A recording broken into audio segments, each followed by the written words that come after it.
प्रदेश में भारी बारिश के हालात। मुख्यमंत्री भजनलाल शर्मा 12:30 बजे लेंगे कलेक्टर्स और अधिकारियों की मीटिंग। मुख्यमंत्री भजनलाल शर्मा ने अधिकारियों को अलर्ट रहने के निर्देश दिए हैं।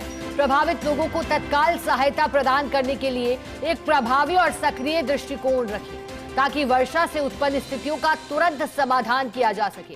भारी बारिश, जलभराव, बाढ़ जैसी स्थिति में कलेक्टर्स को राहत कार्य में सख्ती से पालन करने के निर्देश हैं।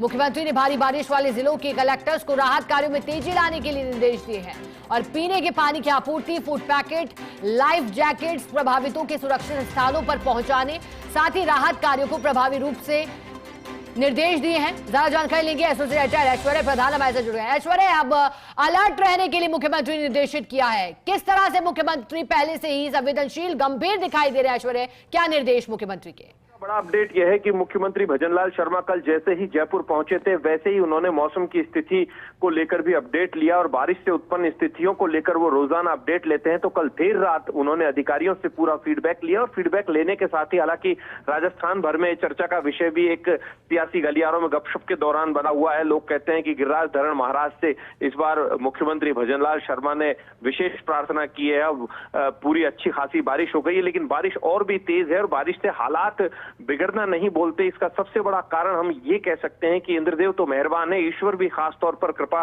दृष्टि बरसाए हुए है, लेकिन सबसे बड़ी समस्या यह है कि कई सरकारें आ गई, कई चली गई। अतिक्रमण लोग कर लेते हैं, नालों के रास्तों पर अतिक्रमण कर लेते हैं, नदियों के रास्तों पर, नालों के रास्तों पर अतिक्रमण कर लेते हैं। रामगढ़ बांध के हालात इसी कारण, इसी वजह से ऐसे हैं और आखिरकार परेशानी जो है वो लोगों को होती है। हालांकि प्रशासन जो है, नगर निगम प्रशासन की विशेष जिम्मेदारी बनती है और प्रशासन को भी मुस्तैद और अलर्ट रहने की हिदायत हमेशा सरकारों द्वारा दी जाती है। लेकिन यहाँ पर मुख्यमंत्री भजनलाल शर्मा आज सुबह से ही अपने दिशा निर्देश जारी कर चुके हैं। 12:30 बजे वो कलेक्टर्स को वीसी के माध्यम से जोड़ेंगे और वीसी के माध्यम से जोड़ते हुए अपडेट लेंगे और जिन जिलों की स्थितियां खराब है, जिन जिलों में स्थितियां बारिश से जो उत्पन्न स्थितियां हैं, नदियां उफान पर है, नाले उफान पर है, वहां पर विशेष रूप से उन्हें दिशा निर्देश जारी करेंगे। कहीं किसी तरीके की अप्रिय घटना ना घटे, किसी भी तरीके से कोई लापरवाही ना हो और यदि कोई लापरवाही करता है या कोई सरकारी आदेशों की अवहेलना करता है तो उसके खिलाफ त्वरित रूप से कार्रवाई की जाए, ऐसा दिशा निर्देश मुख्यमंत्री भजनलाल शर्मा के द्वारा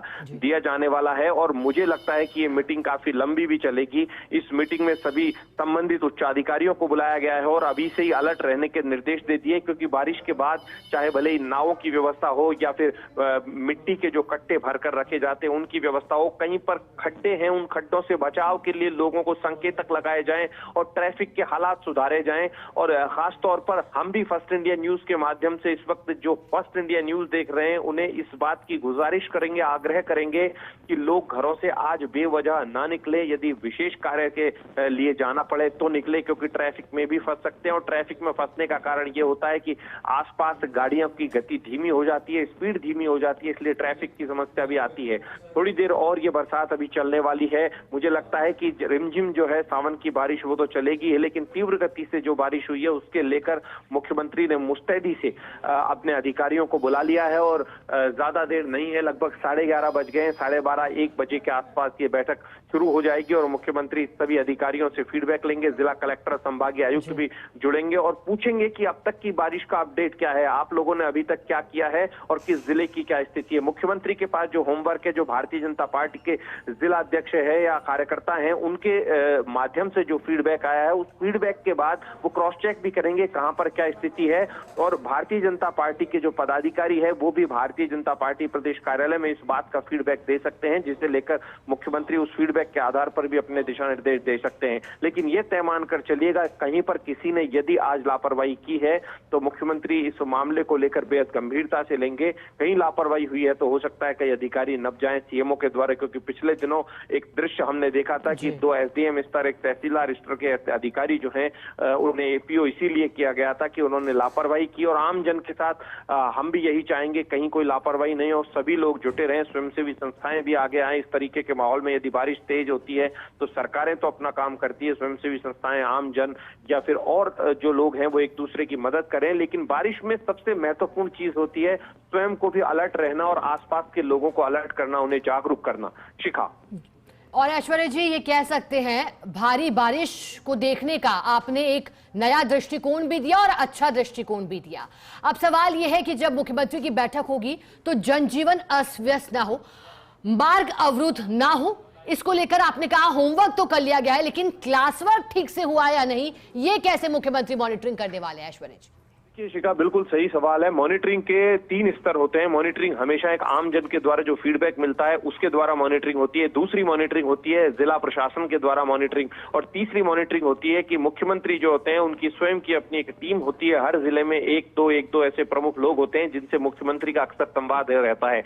मैं ये नहीं कह रहा कि यही किसी भी राज्य के कोई भी मुख्यमंत्री होते हैं, उनके पास फीडबैक के कई तरीके होते हैं, कई स्तर के फीडबैक लिए जाते हैं और उन फीडबैक को आपस में क्रॉस चेक किया जाता है कि वास्तविक स्थिति क्या है। उसके बाद वो उस बैठक में अपडेट जब अधिकारियों से लेते हैं तो उनके सामने तस्वीर होती है कि अधिकारी कितना सच बोल रहे हैं, कितना झूठ बोल रहे हैं और कितना वास्तविकता से अपनी बात रख रहे हैं। उसके बाद मुख्यमंत्री फैसला करते हैं। यहाँ पर दूसरी बात यह होती है कि ऐसा कहा जाता है, अमूमन एक सामान्य तौर पर एक कहावत होती है कि सत्ताएं जो होती है वो कान की कच्ची होती हैं, लेकिन यहाँ पर मेरा मानना यह है कि कोई भी जनप्रतिनिधि होता है वो अमूमन कान का कच्चा नहीं होता है, भले ही कोई कितना भी कहता रहे। जनप्रतिनिधि हमेशा कई स्तर पर उन चीजों को पूछते हैं, क्रॉस चेक करते हैं, वास्तविकता देखते हैं, ग्राउंड रियलिटी जानते हैं, उसके बाद फैसला करते हैं।